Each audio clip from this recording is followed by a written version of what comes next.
Sambil kita siapkan hati kita untuk kita mulaikan komsel pada sore hari.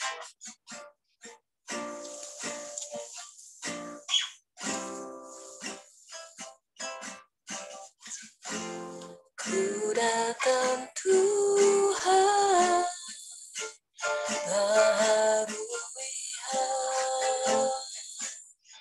hatiku dengan anugerah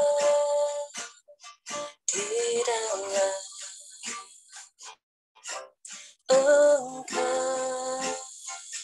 Rasakan ku tahu Tuhan kelemahanku. Ku tahu Tuhan kelemahan hidupku akan terhapus oleh kuasa kasih-Mu. Katakan kasih-Mu, kasih-Mu melingkupi hidupku.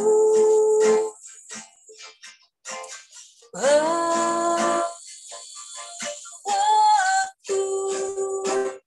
dekat padamu.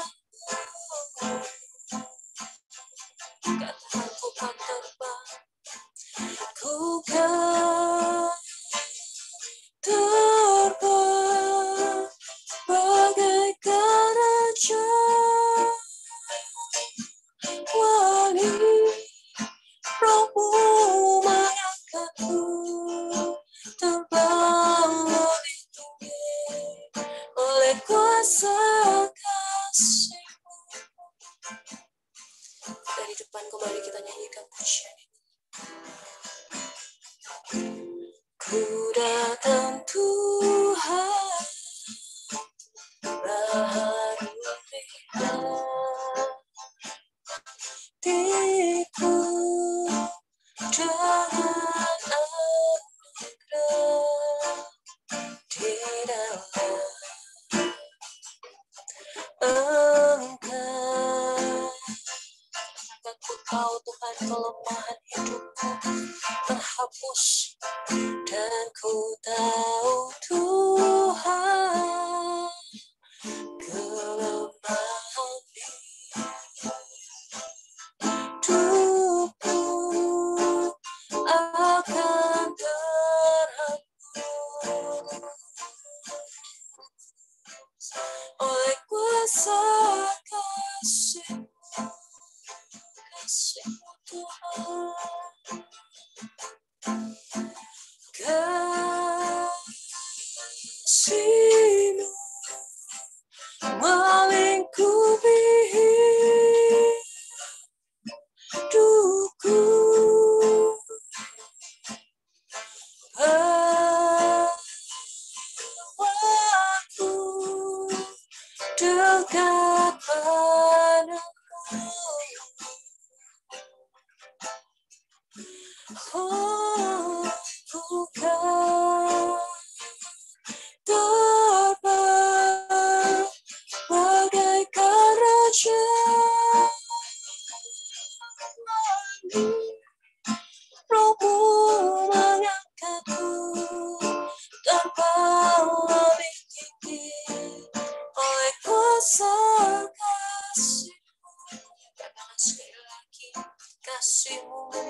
Ko Hendra bisa nyanyi doa untuk doa pembukaan.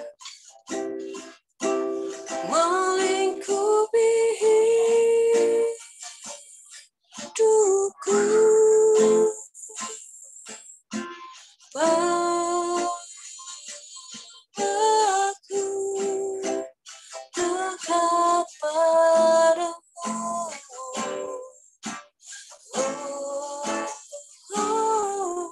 Ku kan dapat bagaikan raja wali, rohmu mengangkatku terdalam itu oleh kuasa kasih-Mu. Ko Hendra bisa bantu doa. Haleluya. Terima kasih Bapa, terima kasih kami mengucap syukur pada saat ini. Sebagian kecil dari saat ini Engkau izinkan bersama-sama menaikkan ucap syukur buat segala kebaikan-Mu. Khususnya hari ini Tuhan, kasih-Mu tetap Engkau nyatakan dengan limpahnya kepada kami. Terima kasih Tuhan untuk kesempatan ini. Ya Tuhan, Engkau yang para pada malam hari ini mulai sampai kepada akhirnya, kiranya Tuhan memberikan kepada kami pencerahan, memberikan kepada kami satu hidup untuk kami boleh mengerti lagi apa yang Engkau mau dalam hidup kami. Buat teman-teman kami yang belum join, kiranya Tuhan Kau juga tolong mereka. Apapun keadaan mereka, Tuhan tolong mereka. Terima kasih Tuhan. Kami datang kepadamu dengan segala keadaan yang ada pada kami. Jikalau ada kekurangan, ada kelemahan yang kami alami, kiranya Engkau sendiri yang menguatkan, Engkau yang mengampuni segala kekurangan, segala pelanggaran kami. Terima kasih Tuhan, biar malam ini kami boleh diterangi lagi oleh firman-Mu. Terima kasih Tuhan, kami serahkan semua ini hanya di dalam nama Tuhan Yesus Kristus. Amin. Amin. Shalom. Sebelum kita mulai pujian yang selanjutnya, mungkin ada yang mau sharing? Ada yang mau saksi? Masih belumkah? Oke, kita nyanyikan pujian selanjutnya dulu sambil tetap saya tunggu kesaksian atau sharingnya dari teman-teman semua. Kita nyanyikan pujian Anggur Baru.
tempat ini, kuasanya yang ajaib memulihkan umatnya. Roh Kudus tercurah bagi gerejanya, membangkitkan umat pilihannya. Hari inilah harinya Tuhan, saat pembebasan tiba. Belenggu dosa telah dipatahkan, mari bersorak bagi Dia. Hey, anggur baru tercurah, penuhi umatnya dengan sukacita. Minyak baru tercurah, urapi umatnya, nyata kuasanya. Sekali lagi Roh Kudus tercurah. Roh Kudus tercurah di tempat ini, kuasanya yang ajaib memulihkan umatnya. Roh Kudus tercurah bagi gerejanya, membangkitkan umat pilihannya. Katakan hari inilah harinya Tuhan, saat pembebasan tiba. Belenggu dosa sudah dipatahkan, belenggu dosa telah dipatahkan, mari bersorak bagi Dia. Hey, anggur baru tercurah, penuhi umatnya dengan sukacita. Minyak baru tercurah, urapi umatnya, nyata kuasanya. Anggur baru tercurah, penuhi umatnya dengan sukacita. Minyak baru tercurah, urapi umatnya, nyata kuasanya, nyata kuasanya, nyata kuasanya. Sekali lagi nyata kuasanya, nyata kuasanya.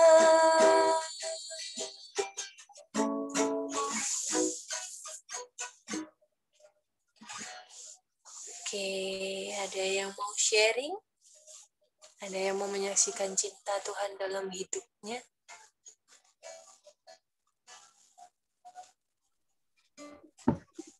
Belum, Mar.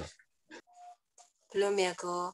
Yang lain mungkin Cik Mel, Ko Hendra, atau Cik Selvi juga di situ ya. Cik Evin, Weni, Yakob. Masih belum dulu, Mar. Oke, belum ada ya. Mungkin nanti setelah Firman mungkin ada waktu ruang untuk sharing juga. Kita bisa pergunakan. Kita mau siapkan hati kita mau terima firman Tuhan. Kalau temanya hari ini saya lihat tentang kenaikan Tuhan, bahwa kenaikan Tuhan itu lekat kaitannya dengan pencurahan Roh Kudus.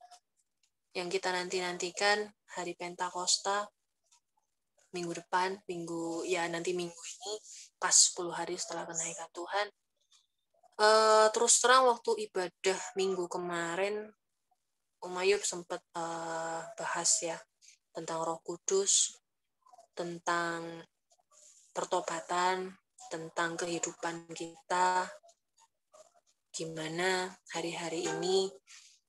Saya sempat merenung di sana.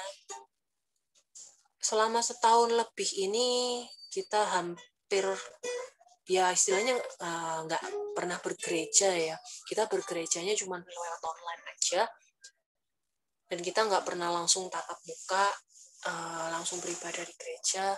Dan saya rasa memang itu apa ya bahasa Indonya ya, kacek. Ada bedanya antara kita benar-benar ibadah di gereja dan waktu kita ibadah online. Yang pertama yang bikin ada bedanya mungkin di ini ya, sinyal. Kalau misalkan kadang-kadang HP itu kan sinyalnya agak kurang bagus ya, jadi enak-enak dengerin terus tiba-tiba berhenti atau kayak meleketak suaranya. Jadi rasanya gimana gitu ya.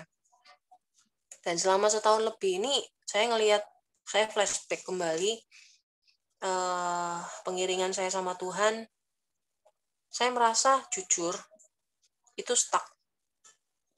Jadi bukannya kalau maju ya puji Tuhan, tapi ya belum. Tapi kalau saya jujur sama diri saya sendiri di hadapan Tuhan, saya bilang stuck. Entah dengan alasan apa.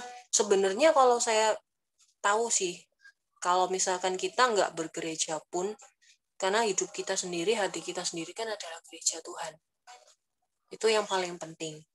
Cuma entah kenapa komunitas, kemudian istilahnya apa ya, kalau kita ketemu kita bisa sharing-sharing, kita bisa saling menguatkan satu sama yang lain, contohnya kayak di Komsel hari ini, itu juga penting banget menurut saya. Jadi istilahnya kita bisa tahu kondisi sesama kita, cerita mereka yang bisa nguatin kita, mungkin secara nggak langsung, karena masing-masing beban orang beda-beda. Cuma lewat dari sharing itu sendiri, saya rasa pasti itu membawa dampak positif ke kita. Jadi ya itu sih yang saya rasain selama setahun lebih ini. Kemarin saya flashback, saya sempat lihat ke belakang juga.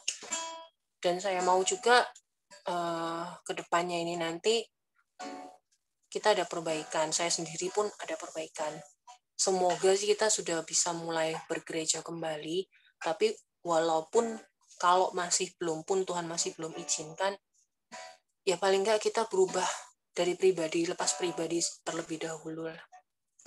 Sebagai koreksi dalam hidup saya juga, bahwa yang terjadi selama ini, alangkah baiknya kita minta Roh Kudus untuk membuat kita lebih hari lebih lagi, lebih cinta Tuhan, lebih cinta pelayanannya. Kita nyanyikan sebuah pujian, Yesus Tuhan dimuliakan, Allah Roh Kudus.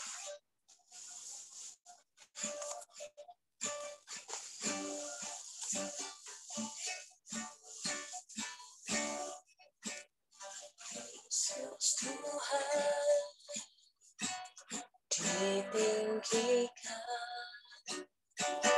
dimuliakan dan naik ke surga. Dia berikan Roh Kudusnya, menguatkan dan menolong sungguh rindu bersekutu denganmu selamanya. Sekali lagi kita katakan, Yesus Tuhan ditinggikan, Yesus Tuhan ditinggikan, dimuliakan dan naik ke surga. Dia berikan Roh Kudusnya, menguatkan dan menolong sungguh rindu bersekutu denganmu selamanya. Katakan, Allah Roh Kudus jamah hatiku, Allah Roh Kudus jamah hatiku,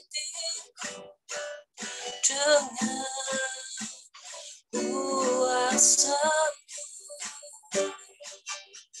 rindu selalu dekat denganmu, tinggal di hadirat-Mu. Sekali lagi, Allah Roh Kudus, Allah Roh Kudus, jamah hatiku dengan kuasa-Mu, rindu selalu dekat denganmu, tinggal di hadirat. Kita pujikan puji ini kembali dari atas. Yesus Tuhan ditinggikan, dimuliakan dan naik ke surga. Dia berikan Roh Kudus-Nya, menguatkan dan menolong saudara. Sungguh ku rindu bersekutu denganmu selamanya. Sekali lagi dari depan, Yesus Tuhan ditinggikan, Yesus Tuhan ditinggikan, dimuliakan dan naik ke surga. Dia berikan Roh Kudus-Nya, menguatkan dan menolong saudara. Sungguh ku rindu bersekutu denganmu selamanya. Roh Kudus, jamah hatiku, Allah Roh Kudus, jamah hatiku dengan kuasa-Mu,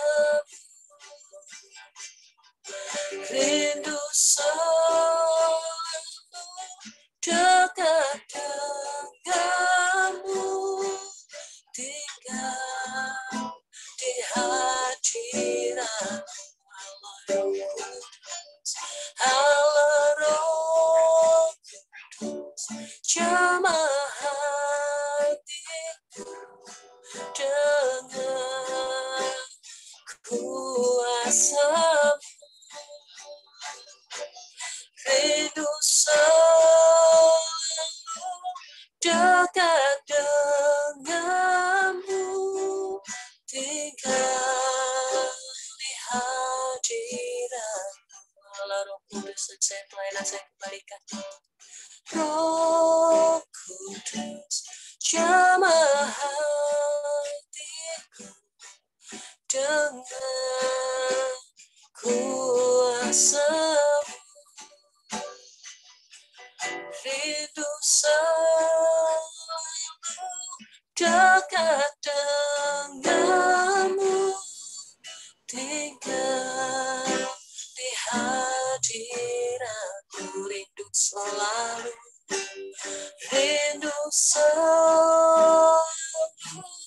dekat denganmu, tinggal di hadirat. Dan saya kembalikan pada yang bertugas. Saudara yang kasih dalam Tuhan, seperti pujian ini, jika kita ada Roh Kudus, maka kita pasti rindu untuk dekat dengan Tuhan. Senantiasa bagi kehidupan kita rindu untuk semakin mengenal Tuhan.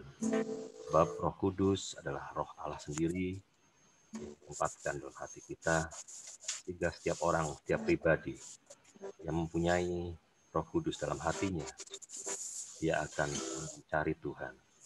Bahkan dia akan diam dalam hadirat Tuhan. Allah Roh Kudus, jamah hatiku, kuasa-Mu, rindu selalu dekat denganmu, tinggal di hadirat-Mu. Allah Roh Kudus, jamah hatiku dengan kuasa-Mu, rindu selalu dekat denganmu, tinggal di hadirat-Mu. Terima kasih Roh Kudus. Terima kasih atas kuasa dan urapan-Mu. Biarlah itu Tuhan dapat menguatkan hati kami dan membuat hati kami tenang Tuhan, untuk dapat tinggal dalam hadirat-Mu, menikmati kuasa-Mu. Jika sebentar Tuhan, kami akan mendengarkan firman-Mu, biarlah Roh Kudus yang sama Tuhan, mengurapi pendengaran hati bahkan pikiran kami, sehingga kami dapat mengerti apa yang menjadi maksud-Mu dalam kehidupan kami sekalian. Terima kasih Bapa, kami sambut kebenaran firman Tuhan di dalam nama Tuhan kami Yesus Kristus, mempelai pria surga kami. Amin. Ya, menyapa yang baru bergabung ya. Shalom. Saudara sekalian, malam hari ini ya puji Tuhan kita masih berjumpa kembali dalam Komsel. Ya, hari-hari ini adalah hari-hari di mana kita ya menyambut ya menanti hari Pentakosta ya, 10 hari setelah kenaikan Tuhan. Murid-murid waktu itu disuruh diam ya di Yerusalem untuk menantikan janji Bapa, yaitu pencurahan Roh Kudus. Ya, hari Pentakosta merupakan hari raya orang Yahudi ya, hari raya panen buah bungaran saat itu. Ya, maknanya bagi kita adalah pencurahan Roh Kudus ya, pencurahan Roh Kudus 50 hari setelah hari kebangkitan Tuhan. Nah, kita mau melihat beberapa ayat firman Tuhan di dalam Lukas ya. Kita mau lihat dulu. Di dalam Lukas pasal yang ke-24, ayatnya yang ke-50 ya. Ini saya membagikan mengenai perihal waktu Tuhan Yesus terangkat ya, terangkat naik ke surga. Waktu itu mereka murid-murid menyaksikan sendiri peristiwa yang luar biasa itu, bagaimana Tuhan terangkat ke surga. Ya, ayat yang ke-50, lalu Yesus membawa mereka keluar kota ya, sampai dekat Betania. Di situ ia mengangkat tangan ya, dan memberkati mereka. Ia mengangkat tangannya dan memberkati mereka. Tuhan Yesus memberkati murid-murid yang menyaksikan saat itu di Bukit Zaitun ya, tepatnya. Ya. Kemudian dan ketika ia sedang memberkati mereka, ia berpisah dari mereka dan terangkat ke surga. Pelan-pelan ya, tubuh Yesus tidak mengalami lagi gravitasi bumi ya.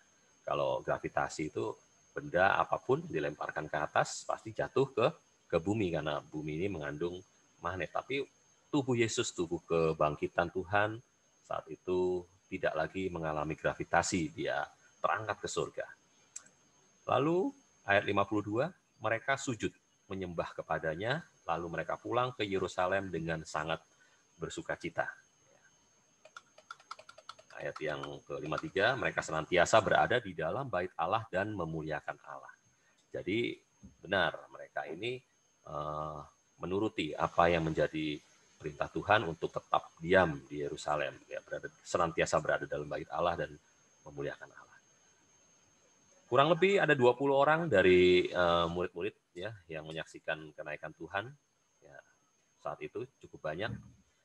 peristiwa kenaikan Tuhan ini tidak disangkal oleh banyak agama yang lain, tapi kalau kita melihat waktu Tuhan Yesus mati, ya Tuhan Yesus bangkit,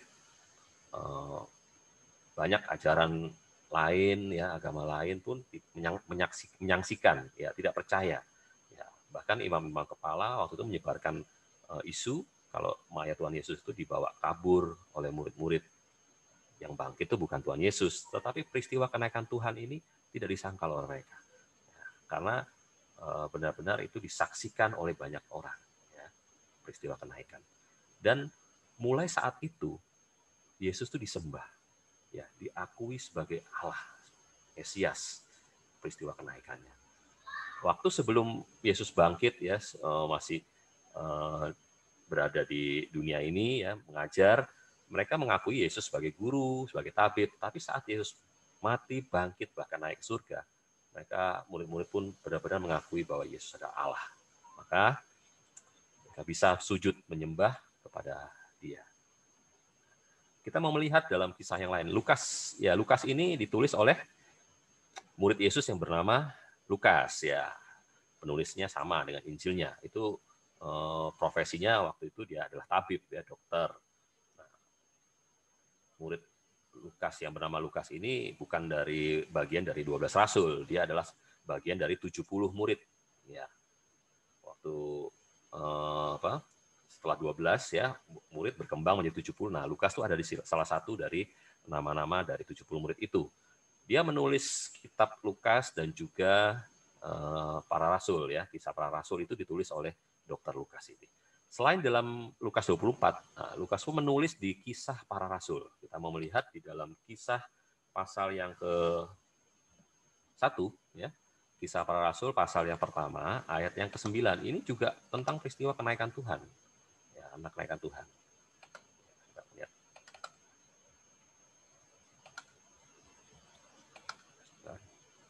Kisah para rasul pasal yang ke-1, ayat yang ke-9, ya. Mengatakan, sesudah ia mengatakan demikian, sesudah Yesus mengatakan bahwa mereka harus tinggal di Yerusalem, harus bertekun, ya, kamu akan menerima kuasa Roh Kudus, ya, janji penolong yang lain itu, ya. Terangkatlah ia disaksikan oleh mereka. Sama tadi, ya, dia menulis dalam Injil Lukas tadi, dan awan menutupnya dari pandangan mereka. Nanti saya akan jelaskan lebih rinci tentang awan yang menutupnya ini. Sesudah ia mengatakan demikian, terangkat dan disaksikan oleh mereka semua, dan awan menutupnya dari pandangan mereka. Murid-murid itu ingin melihat, wah, kejadian yang luar biasa. Tuhan yang mereka sembah itu, yang guru yang mereka agungkan, naik, ya, terangkat naik. Tapi sayang, saudara, awan menutupnya. Sebenarnya mereka ingin melihat terus sampai kemana sih Tuhan Yesus terangkat, tapi sayang sekali awan itu menutup dari pandangan mereka. Ketika mereka sedang menatap ke langit, ya, waktu mereka menikmati suasana seperti itu, tiba-tiba berdirilah 2 orang yang berpakaian putih dekat mereka. Apa yang dikatakan? Ayat yang ke-11, dan berkata kepada mereka, hai orang-orang Galilea, ya, mengapakah kamu berdiri melihat ke langit? Yesus ini yang terangkat ke surga meninggalkan kamu akan datang kembali dengan cara yang sama seperti kamu melihat dia naik ke surga. Nah, Yesus naik, nanti pun 2 orang ini mengatakan kalau kedatangan Tuhan Yesus kembali pun sama seperti itu, di langit, di awan-awan, ya, Tuhan Yesus datang untuk menjemput kita sekalian. Nah, sepertinya mereka termangu-mangu, ya, waktu melihat Tuhan naik dan awan menutup. Untung saja ada 2 orang berpakaian putih mengingatkan, sudah, kamu tidak terus-menerus seperti ini, ya, kalian harus bertekun, ya, harus menantikan janji Tuhan tadi di Yerusalem, dan cara Tuhan Yesus terangkat ke surga akan sama dengan waktu kedatangan dia kembali. Nah, apa maknanya bagi kita sekalian, ya? Kalau Lukas ini menulis kitab, ya, dia adalah saudara dokter, pastinya dengan bukti-bukti yang fakta yang jelas, ya. Kalau seorang dokter dia menulis suatu kejadian berdasarkan fakta yang jelas, tidak sembarangan menulis cerita. Jadi kejadian ini waktu Tuhan Yesus terangkat ke surga itu benar-benar terjadi, ya, dan banyak orang yang menyaksikannya. Fokus kita bukan lagi di bumi, ya. waktu zaman nabi-nabi ya, itu fokusnya Tuhan Allah Bapa itu untuk supaya apa? Supaya manusia ini bertobat. Nabi A dikirim, Nabi B sampai nabi-nabi besar sekalipun, nabi-nabi kecil, itu fokusnya adalah mengembalikan umat Allah kepada Tuhan. Yang dulunya mereka menyembah berhala ya, perbuatan-perbuatan dosa itu semua diutus nabi-nabi itu untuk mereka bertobat kembali kepada Allah. Ya, tapi pada waktu Yesus naik ke surga, fokusnya adalah bukan lagi di bumi ini. Ya, bukan lagi manusia ini supaya bertobat. Iya betul, tapi lebih penting lagi mereka harus fokus kepada surga. Tujuannya adalah yang di atas. Nah, memulai memikirkan perkara yang di atas. Sebab apa? Sebab Tuhan Yesus waktu dia naik ke surga, dia bekerja. Dia duduk di sebelah kanan Allah Bapa ya, dan dia bekerja. Nah, kita mau melihat di dalam Yohanes pasal 14 sekarang ya. Di dalam Injil Yohanes 14 ini Yesus berkata sendiri, waktu itu ayat 1 sampai 3. Nah, janganlah gelisah hatimu, percayalah kepada Allah, percayalah juga kepadaku. Ya. Saudara bayangkan, 3,5 tahun murid-murid dia itu pagi sampai malam, sampai ketemu pagi lagi itu kumpul bersama-sama Tuhan Yesus. Ya. Mengikuti kemana Tuhan pergi, dari desa ke desa, dari kampung ke kampung, keluar masuk kota-kota, itu ikut terus ya 24 jam. Ya.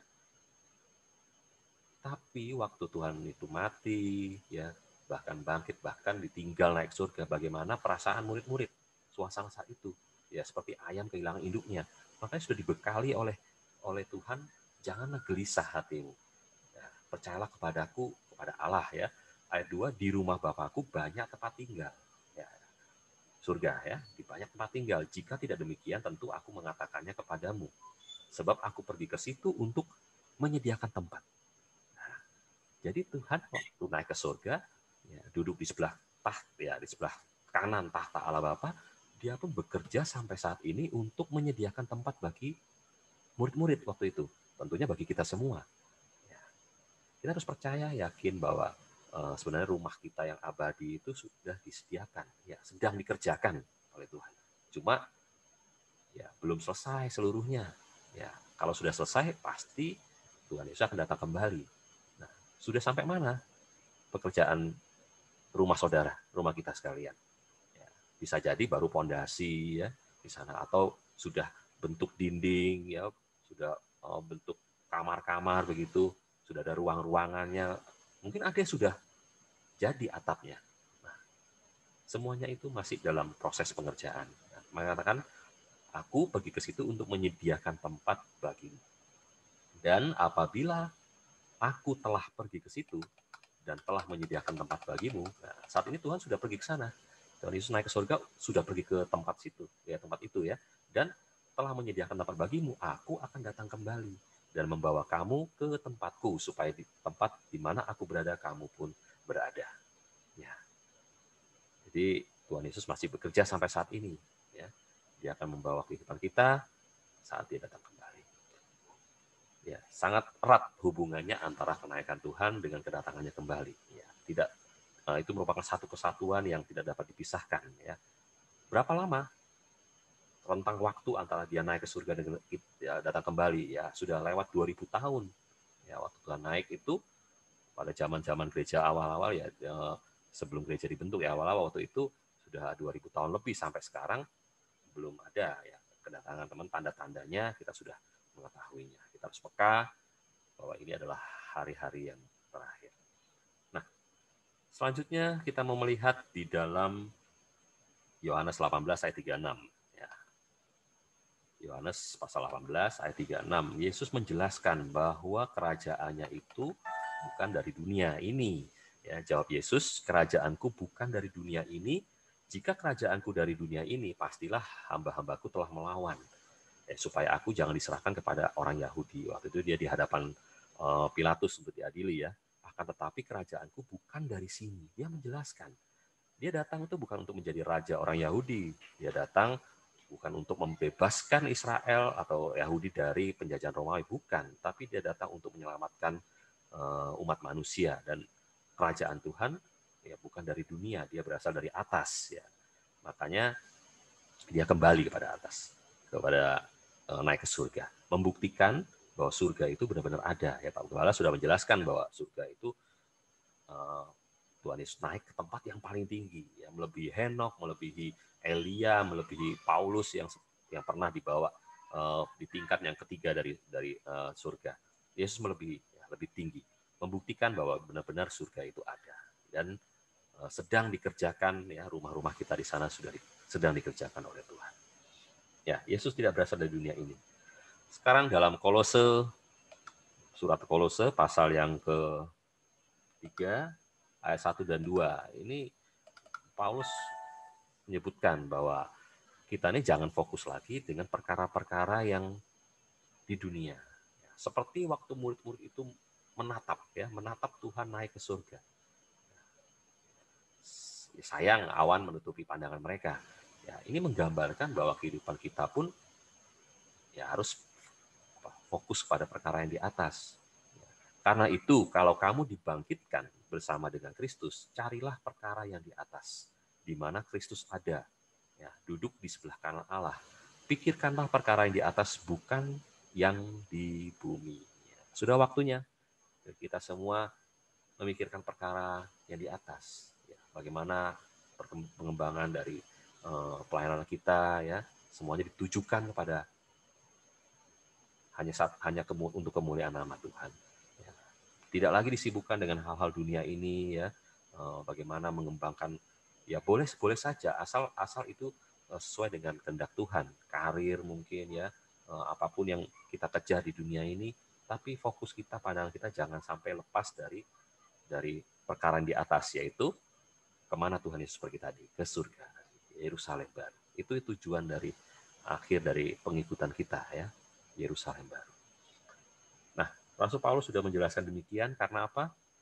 Di dalam Matius pun Tuhan mengatakan ya, bahwa carilah dahulu, ini ayat yang sudah tidak asing ya, tetapi carilah dahulu kerajaan Allah dan kebenarannya, maka semuanya itu akan ditambahkan kepadamu. Ya, kalau orang itu, kita semua sebagai anak Tuhan memfokuskan diri dan memperhatikan kerajaan Allah ya, dan kebenarannya dan firman Tuhan, maka semuanya itu akan ditambahkan kepadamu. Apa yang kita khawatirkan, makan, minum, pakai hari-hari ini. Ya, di ayat sebelumnya kalau sudah saksikan, mereka itu bingung ya dengan makan, minum, pakai, semua itu dicari oleh bangsa-bangsa yang tidak mengenal Allah, bangsa-bangsa kafir ya. Itu nggak mengenal Allah, mereka tuh bingung makan, minum, pakai Allah. Kalau kita masih bingung dengan hal-hal seperti ini, hal-hal yang sifat dunia ini, tentang makan, minum, pakai, kita sama saja dengan orang-orang yang tidak mengenal Allah. Kita punya Allah ya. Kita mengenal Allah kita adalah pemberi ya, Allah sumber dari segala sesuatu, mengerti apa yang saudara butuhkan, apa yang kita perlukan. Ayat 34 dikatakan, sebab itu janganlah kamu khawatir akan hari besok, karena hari besok mempunyai kesusahannya sendiri, kesusahan sehari cukuplah untuk sehari. Mengapa orang khawatir? Karena dia mengumpulkan seluruh kesusahannya hari ini, besok, lusa, seminggu lagi, setahun lagi, itu dikumpulin semua di hari ini untuk dipikirkan. Nah, itulah yang membuat menumpuk kekhawatiran, numpuk. Makanya firman Tuhan berkata, khawatir sehari cukup, kesusahan sehari cukup untuk sehari itu. Besok ada lagi kesusahannya sendiri. Ya. Tuhan memberikan berkat harian. Ya. Pak Papan mengatakan kasih Tuhan itu selalu baru setiap pagi, setiap hari. Kalau Tuhan kasih berkat bagi kita mungkin sebulan atau setahun, ya mungkin kita mencari Tuhan pun setahun sekali, sebulan sekali. Tapi dia berikannya harian. Hari ini ada kesusahannya, tapi aku memberikan jalan keluar, memberikan kelepasan hari ini. Maka kita cari Tuhan pun setiap hari. Fokuslah pada perkara di atas, cari dahulu kerajaan Allah dan kebenarannya, semuanya itu akan ditambahkan kepadamu. Hanya berupa bonus ya, bonus saja itu, makan, minum, pakai. Karena kita sudah mendapatkan perkara yang di atas kerajaan Allah. Baik. Selanjutnya dalam Efesus ya, Efesus 4 ayat 17. Efesus 4 ayat 17. Ya. Paulus mengatakan ya, sebab ini itu kukatakan dan kutegaskan ini kepadamu di dalam Tuhan, jangan hidup lagi sama seperti orang yang tidak mengenal Allah. Ya. Dengan pikirannya yang sia-sia dan pengertiannya yang gelap, jauh dari hidup persekutuan dengan Allah karena kebodohan yang ada di dalam mereka dan karena kedegilan hati mereka. Bagaimana kita mau fokus pada Tuhan, ya, perkara yang di atas, ya, memikirkan satu pelayanan, ibadah apalagi ya, kita ingin seperti itu. Tetapi karena mungkin ada kesulitan, ada penderitaan, ya, ada kesengsaraan ya, di dalam hidup ini yang membuat kita tuh nggak bisa fokus pada perkara-perkara yang di atas tadi. Tapi jangan salah saudara, ya ada kesulitan yang karena kebodohan kita. Jangan hidup lagi sama dengan orang yang tidak mengenal Allah, pikiran sia-sia, pengertian gelap, ya, jauh dari persekutuan dengan Tuhan karena kebodohan yang ada dalam hati mereka dan karena kedegilan hati mereka, keras kepala. Ada masalah yang kita alami itu karena penyebabnya itu kita sendiri. Ya, mungkin salah mengambil keputusan dalam bekerja sehingga mengakibatkan mengalami jalan buntu atau sesuatu yang tidak enak, itu karena kebodohan kita sendiri. Ya. Tidak semua itu berasal dari Tuhan, ya, ujian, tapi ada cobaan-pencobaan ya karena kesalahan kita sendiri dalam mengambil keputusan. Saya akan menjelaskan tentang awan tadi ya. Kita mau lihat kembali di dalam Kisah Rasul tadi. Di dalam Kisah Rasul 1 ya, ayatnya yang ke-10. Nah, ketika mereka sedang menatap ke langit, waktu ia naik itu, tiba-tiba berdirilah 2 orang putih berpakaian dekat mereka. Ayat 9, maaf. Dan awan menutupnya dari pandangan mereka. Ya. Awan ini mengakibatkan mata mereka tidak bisa tembus lagi. Tidak bisa melihat peristiwa Yesus naik terus, tidak bisa. Kan tertutup awan. Kalau kita melihat awan, ya mau melihat ke langit, kalau ada awan mendung, misalnya awan hitam, ya, gelap, nggak bisa, pandangan kita tertutup pastinya. Nah, di dalam Keluaran 24 itu ada kisah tentang bagaimana Musa saat itu naik ke Gunung Sinai, itu pun selama 6 hari dia terhalang oleh awan itu. Di dalam Keluaran pasal 24 ayat yang ke-15. Ini waktu Musa naik ke Gunung Sinai dan awan itu menutupinya. Ya. Musa naik gunung, tujuannya apa? Untuk mendapatkan atau Tuhan memberikan 2 loh batu, ya, hukum Taurat, 10 hukum Taurat. Ya. Tapi Musa harus naik dulu ke gunung, mendaki. Dan awan itu menutupinya. Kemuliaan Tuhan diam di atas Gunung Sinai. Jadi ini tujuannya adalah kemuliaan Tuhan. Tuhan ada di atas Gunung Sinai. Dan awan itu menutupinya selama berapa? 6 hari lamanya. Cukup lama ya. 6 hari mendung gitu. Atau awan gelap. Ya, nggak ada sinar ya. Kita dalam musim penghujan itu ya, nggak ada sinar matahari. Tapi saat itu Musa tertutup jalannya oleh awan selama 6 hari. Pada hari ke-7 barulah ya dipanggil nyala Musa dari tengah-tengah awan itu. Pada hari ke-7 akhirnya Musa mendapatkan Tuhan. Tampaknya kemuliaan Tuhan sebagai api yang menghanguskan di puncak gunung itu pada pemandangan orang Israel. Nah, akhirnya 18, masuklah Musa ke tengah-tengah awan itu dan mendaki gunung itu. Bisa nembus akhirnya, bisa mendaki lagi. Tinggallah ia di atas gunung itu 40 hari dan 40 malam lamanya ya, untuk mendapatkan 2 loh batu. Jadi kisah ini diawali dari 6 hari Musa itu tidak bisa naik. Tapi dia bertahan. Dia bisa bertahan selama 6 hari, baru hari yang ke-7 Tuhan berfirman, Tuhan suruh Musa itu naik lagi dan awan itu sudah hilang ya. Awan itu sudah hilang sehingga Musa dapat naik. Sebentar dalam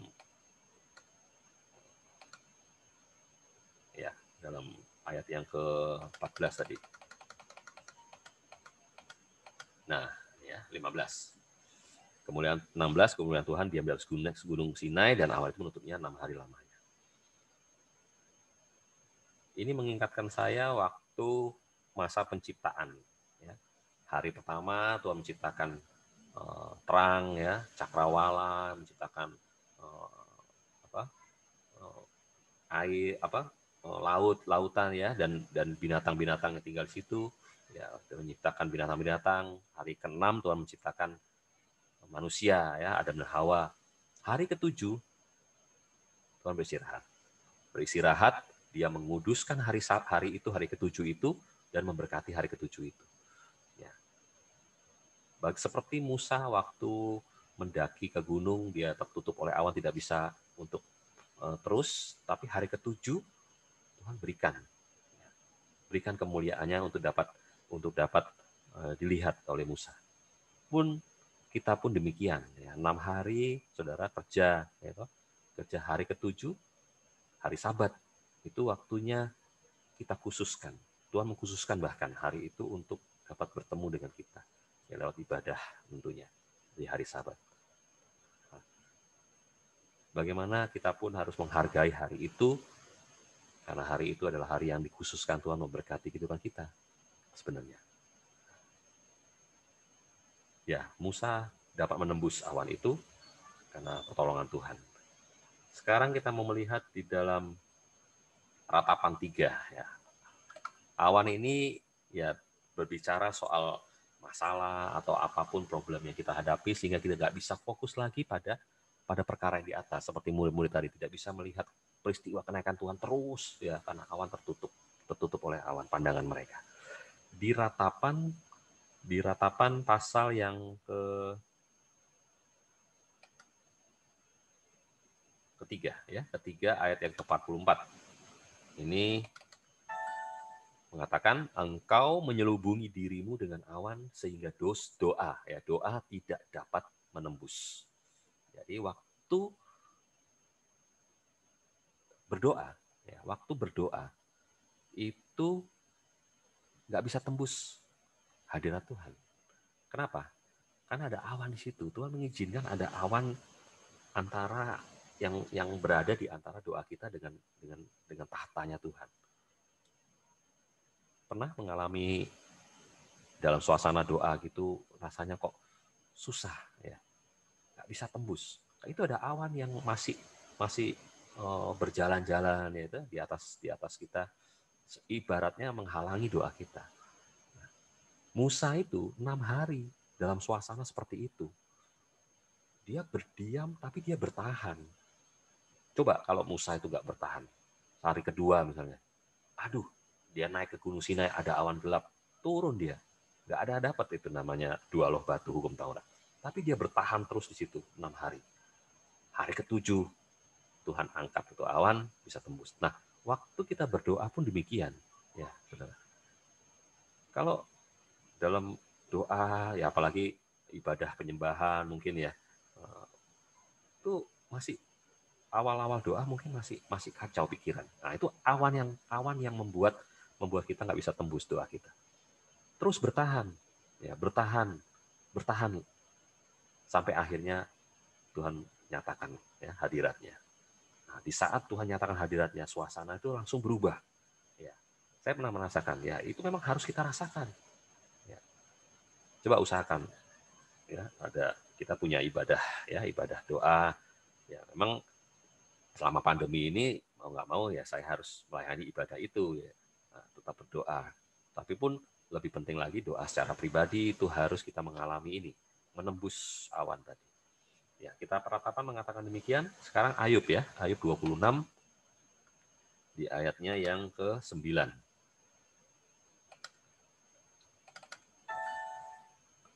Oke, Ayub 26 ayat 9. Ia menutupi pemandangan tahtanya, melingkupinya dengan awannya. Ya. Tahta Tuhan itu ternyata ada di balik awan itu. Ya, di balik awan itu ada tahta Tuhan yang mestinya kita dapat menembusnya.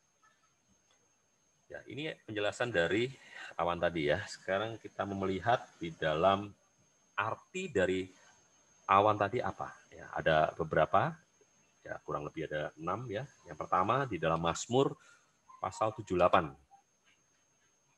Mazmur 78 ayatnya yang 23. Nah, kita mau lihat. Saudara perhatikan ya. Maka Allah ya memerintahkan awan-awan dari atas, memerintahkan membuka pintu-pintu langit. Nah, memerintahkan awan-awan di atasnya membuka pintu langit. Waktu itu konteksnya itu waktu perjalanan bangsa Israel ya, di padang gurun 40 tahun, itu Tuhan pelihara. Lewat apa? Lewat mana? Lewat burung puyuh, lewat pemeliharaan Tuhan lewat ya air ya, maka air minum apa yang menyegarkan kehidupan mereka, juga dipelihara kasut mereka tidak koyak, tidak lusuh, jubah yang mereka pakai itu Tuhan pelihara. Ya, itu ibaratnya berkat ya. Awan di atas itu dibuka, pintu-pintu langit dibuka, diturunkan kepada mereka hujan mana untuk dimakan. Nah, berkat ya. Dan memberikan kepada mereka gandum roti dari langit. Ya, roti malaikat turun. Terus setiap orang telah makan roti malaikat, ia mengirimkan perbekalan kepada mereka berlimpah-limpah bahkan. Jadi awan ini bicara soal berkat. Awan dibuka, berkat turun melimpah-limpah. Nah, seterusnya harus bisa baca ya, dia menurunkan hujan daging ya, burung-burung, menjatuhkan ke perkemahan bangsa Israel saat itu kenyang, mereka makan sampai kenyang. Ya, ia memberikan kepada mereka apa yang mereka inginkan. Loh, luar biasa loh. Memberikan kepada mereka apa yang mereka inginkan. Kalau saat ini kita ingin apa? Tuhan berikan. Wah, bisa jadi kita menginginkan yang macam-macam ya. Tapi firman Tuhan berkata, Allahku akan memenuhi segala keperluanmu, bukan keinginanmu. Ya. Tapi waktu itu, ia memberikan kepada mereka apa yang mereka inginkan. Awan itu dibuka, pintu-pintu langit dibuka semuanya. Ayat 30, apa yang terjadi? Mereka belum merasa puas, sedang makanan masih ada di mulut mereka. Jadi saat ngunyah, saat makan, saat menikmati apa yang Tuhan sediakan tadi, yang Tuhan curahkan, mereka merasa belum puas, nggak ada puasnya. Padahal makanan masih dalam mulut mereka. Selanjutnya, 32, perhatikan. Sekalipun demikian, mereka masih saja berbuat dosa dan tidak percaya kepada perbuatan-perbuatannya yang ajaib. Ya. Berkat itu bisa membuat kita tidak fokus kepada perkara yang di atas, tidak fokus lagi kepada Tuhan.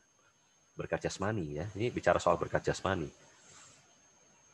Ya, seringkali ya, seorang minta Tuhan memberkati kehidupannya, tapi saat berkat itu diberikan dengan berlimpah bahkan tadi, membuat matanya itu nggak bisa tertuju pada Tuhan, tertuju pada berkat itu, semakin jauh, semakin jauh.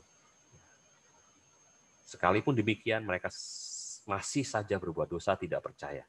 Dan akhirnya Tuhan murka ya, membuat hari-hari mereka habis dalam kesia-siaan, tahun-tahun mereka dalam kekejutan. Ada sesuatu yang tidak terduga akhirnya. Yang tidak dipikirkan, tidak terduga, itu terjadi, diizinkan terjadi dalam kehidupan mereka. Ya, yang pertama, awan yang menutupi pandangan murid-murid ini bicara soal berkat jasmani. Itu bisa membuat kita tidak lagi fokus kepada Tuhan. Waspadai ya. Terus selanjutnya dalam Ayub ya, dalam kitab Ayub, arti yang lain dari awan yang menutup ini apa? Ayub pasalnya yang ke-7. Ayat 9. Nah, sebagaimana awan lenyap dan melayang hilang, demikian juga orang yang turun ke dalam dunia orang mati tidak akan muncul kembali. Ya. Awan kita melihat lenyap, hilang. Itu sama seperti orang yang turun ke dalam dunia orang mati. Tidak akan muncul kembali. Kalau dalam terjemahan lain, coba kita lihat. Ya, sebagaimana awan berpencar lalu lenyap di firman Allah yang hidup ya, demikian juga orang yang turun ke dunia orang mati tidak akan kembali lagi untuk selama-lamanya.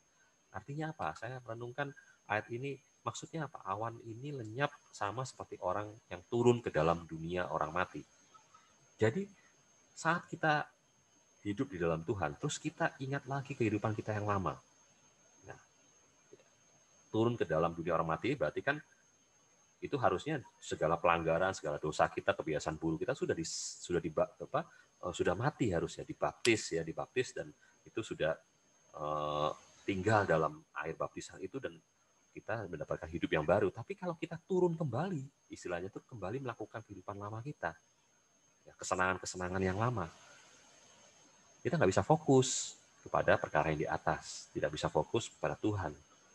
Nah, itu ibaratnya awan tadi yang menutupi kehidupan lama yang masih kita lakukan, masih tergoda untuk melakukannya, itu membuat kita nggak bisa lagi fokus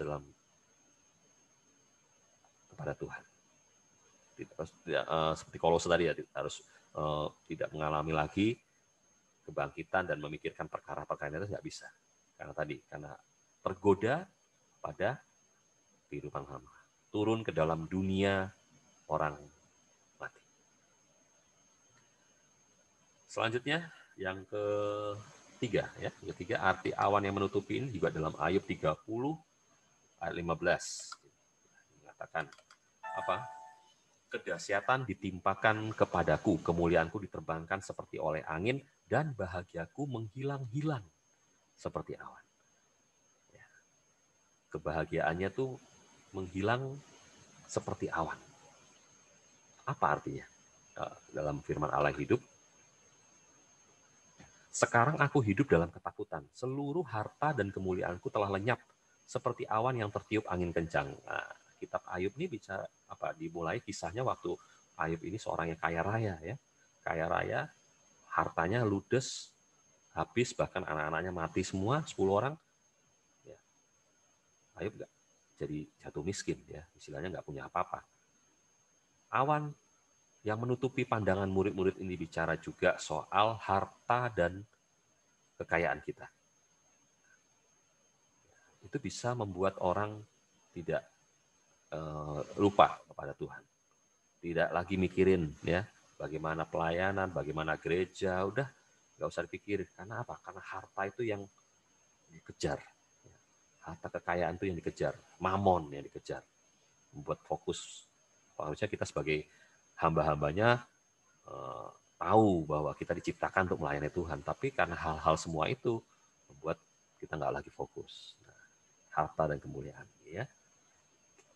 Baik, selanjutnya apa arti dari awan yang menutupi? Ulangan 28 ayatnya yang ke-23. Ini mengatakan juga langit di atas kepalamu akan menjadi tembaga. Dan tanah yang di bawah pun menjadi besi. Ya. Ini bicara soal tembaga, ini hukuman ya, artinya ya, tembaga. Kalau langit di atas ini jadi tembaga, keras begitu ya, nggak ada itu, turun air hujan, nggak bisa. Tanah pun harusnya subur, menghasilkan tanaman, bisa tumbuh, ini jadi besi, nggak menghasilkan apa-apa. Ini bicara soal kekeringan, penderitaan, kekeringan. Itu bisa membuat kita tidak lagi memikirkan perkara yang di atas. Hidup soroh, ya, susah. Kesusahan itu membuat kita fokusnya pada perkara terus di bumi. Seperti orang bungkuk gitu ya, yang disembuhkan Tuhan. Ya, orang bungkuk berapa tahun? 38 tahun, nggak salah. Ya, dia wanita itu ya, dia bungkuk, dia fokusnya pada perkara yang dunia ini terus. Ini soal kekeringan, soal penderitaan, itu sama seperti awan yang menutupi. Jadi di atas itu ya menjadi tembaga, tanah pun di bawah menjadi besi. Ya, dengan cepat selanjutnya dalam Amsal, arti yang lain dari awan ini adalah kesombongan kita. Amsal 25 ayat yang ke-14. Nah, awan dan angin tanpa hujan, demikianlah orang yang menyombongkan diri dengan hadiah yang tidak pernah diberikannya. Ya, orang yang sombong dengan apa yang dimiliki, ya, hadiah ini misalnya dia istilahnya dia tuh hadiah ini dipakai untuk dia terus ya, tidak pernah diberikan, dibagi pada orang lain. Coba kita mau lihat terjemahan yang lain. Orang yang tidak memberikan hadiah yang telah dijanjikannya adalah bagaikan awan yang bergerak di atas gurun pasir tanpa menjatuhkan hujan. Ya, orang sombong itu diibaratkan seperti ini. Ya, dalam bahasa Indonesia sehari-hari, janji-janji yang tidak diwujudkan bagaikan awan dan angin yang tidak menurunkan hujan. Ya, banyak ya pengertiannya orang sombong ini apa. Kalau dia sudah bernasar mungkin dia mau berjanji apa gitu tidak ditepati, tidak diberikannya, tidak dipenuhi. Nah, ini ibaratnya awan tadi. Mungkin pernah janji sama Tuhan mungkin ya, kalau aku diberkati atau disembuhkan atau apapun, mau sungguh-sungguh, ya aku dapat pekerjaan yang baik, aku mau lebih sungguh-sungguh, tapi nggak ditepati. Nah, ini ibaratnya awan yang menutupi tadi, tidak bisa fokus lagi kepada Tuhan. Yang terakhir, pengertian awan menutup ini dalam Yudas sekarang. Lebih jauh kita melihat apa saja sih yang tidak bisa, yang membuat kita nggak bisa lagi memikirkan perkara yang di atas. Yudas 1 ayat 12 ya. Ini soal nabi-nabi palsu. Ya, mereka inilah noda dalam perjamuan kasihmu, di mana mereka tidak malu-malu, melahap dan hanya mementingkan diri sendiri. Jadi bagaimana dulu namanya nabi-nabi palsu, sekarang guru-guru palsu dengan pengajaran sesat, ya sifatnya mencari untung tentunya. Dengan jemaat ya mereka mencari untung diri sendiri. Mereka bagaikan awan yang tak berair, ya, berlalu ditiup angin, dan mereka bagaikan pohon-pohon yang dalam musim gugur tidak menghasilkan buah, pohon-pohon yang terbantun dengan akar-akarnya dan yang mati sama sekali. Ya, bisa bicara soal pengajaran yang tidak benar, ya, pengajaran sesat, itu awan yang menutupi. Hati-hati, tidak bisa, yaitu membuat kita nggak bisa lagi fokus kepada ajaran yang benar. Kita ini memegang pengajaran ya, kabar mempelai ya, kabar mempelai mempersiapkan kehidupan kita menjadi mempelai perempuannya Tuhan, menguduskan kehidupan kita agar siap ya menanti kedatangan Allah Tuhan Yesus sebagai mempelai pria surga. Nah, tapi banyak sekali dalam musim pandemi ini kita pun bisa saja buka YouTube, mungkin buka apa ya ajaran-ajaran yang lain dari berbagai macam aliran ya di YouTube tuh banyak, mau buka apa saja ada, tapi nggak semuanya itu sehat, saudara. Nah, itu membuat kita tidak lagi berpegang pada pengajaran yang benar. Kita harus bisa selektif dalam memilih ya ajaran itu. Kalau di gereja kita menyediakan beberapa ibadah, ya kita bisa ikuti saja, ibadah raya ya, ibadah doa pun ada, firman di situ, bahkan ibadah pendalaman Alkitab ya Jumat pun ada di situ firman ya. Kita mau ikuti itu, kita mau bertekun dalam pengajaran yang benar. Awan yang menutupi ini sama ya pengertiannya dengan ajaran sesat. Kita harus hati-hati. Ya, ini beberapa hal tentang awan ya yang menutupi, pengertiannya sudah saya jelaskan tadi beberapa. Sekarang kita masuk poin-poin terakhir, Matius 6 ayat 19. Matius 6 ayat 19. Ya. Janganlah kamu mengumpulkan harta di bumi. Di bumi ngengat dan karat merusakkannya, dan pencuri membongkar serta mencurinya. Ya.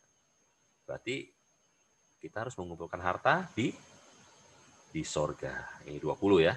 Tetapi kumpulkanlah bagimu harta di sorga. Di sorga ngengat dan karat tidak merusakkannya, dan pencuri tidak membongkar serta mencurinya.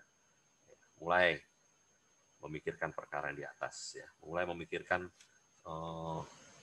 apa yang berkenan bagi Tuhan. Upah kita ya di surga ditentukan dari apa yang kita kumpulkan di bumi ini. Kalau kita mengumpulkan harta di bumi ya bisa habis, bisa hilang, tapi kalau kita kumpulkan harta di surga itu tetap abadi. Tidak ada satupun yang dapat membongkar serta mencurinya, firman Tuhan mengatakan. Filipi 4 ayat 8 dan 9. Ya, ini ya, ayat terakhir ini. Jadi akhirnya, ya, Paulus mengatakan, saudara-saudara, semua yang benar, semua yang mulia, semua yang adil, semua yang suci, semua yang manis, semua yang sedap didengar, semua yang disebut kebajikan dan patut dipuji, pikirkanlah semuanya itu. Ya, banyak ya, ada berapa itu? Ya, 1, 2, 3, ya, cukup banyak. Semua itu adalah perkara yang di atas. Pikirkanlah semuanya itu. Dan apa yang telah kamu pelajari dan apa yang telah kamu terima, dan apa yang telah kamu dengar dan apa yang telah kamu lihat padaku, lakukanlah itu. Maka Allah sumber damai sejahtera akan menyertai kamu. janji Tuhan. Asal saja kita mikirkan semuanya tadi ya, suci, yang manis, yang sedap didengar. Ya, semua perkara yang di atas itu kita mulai pikirkan dan lakukan bahkan. Janji Tuhan, Allah sumber damai sejahtera akan menyertai kehidupan kita. Carilah kerajaan Allah dan kebenarannya, ya semuanya itu akan ditambahkan kepada kita. Saya rasa cukup pengertian dari makna hari kenaikan Tuhan ya adalah bagaimana kita dapat menyikapi beberapa tadi ya, beberapa awan menutup, nggak bisa melihat, murid-murid nggak bisa memandang ke atas, tertutup oleh awan. Ya. Bagaimana kehidupan kita pun, waktu Musa dia tetap bertahan, ya 6 hari dia bertahan. Waktu doa kita pun bertahan. Kalau belum merasakan hadirat Tuhan, ya kita tetap bertahan di situ. Sampai akhirnya Tuhan menyatakan kemuliaan. Baik, kita akan tutup dulu ya untuk malam hari ini. Saya ada pujian baru, mungkin coba kalau saudara tenang ya, tenang.